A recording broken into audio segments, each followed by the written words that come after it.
Kagabi lamang akala mo magugunaw na po yung mundo dahil sa giyera sa gitnang silangan. Nagbigay kasi si US President Donald Trump ng isang ultimatum. Buburahin daw niya ang isang sibilisasyon kung hindi bubuksan ng Iran ang Strait of Hormuz.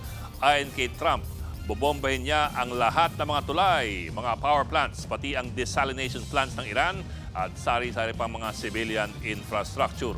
Awa ng Diyos, bago sumapit ang deadline kaninang alas 8 ng umaga dito sa Pilipinas, nagkasundo ang dalawang panig sa isang tigil putukan.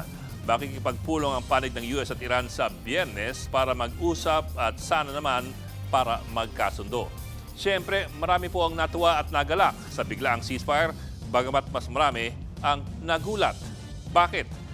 Dahil nung isang araw lamang, parang halos imposibleng magkasundo ang dalawang panig dahil sobra pong magkaiba ang kanilang mga posisyon. Ito lamang po, may 10 demands ang Iran sa US na mulat sa pool ay binasura na ng US. Pero kanina, ang sabi po ni Trump na workable ang mga demands na ito bilang basehan ng kanilang negosasyon. Gaano ka-kontrobersyal ang mga demands ng Iran? Ito po. Una, Iranian full control over the Strait of Hormuz. Katunayan, may singil pa na $2 million na toll fee para sa lahat ng barkong dadaan sa Strait of Hormuz, pambayad daw sa reconstruction ng Iran.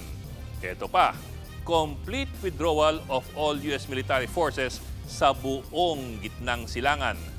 Doon pa lamang po sa unang dalawang demands, parang talo-talo na.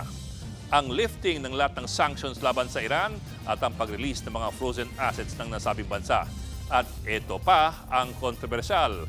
Sa Farsi version na nilabas ng Iranian state media, may demand na tanggapin ng US at Israel na tuloy-tuloy lamang ang Iranian nuclear enrichment program.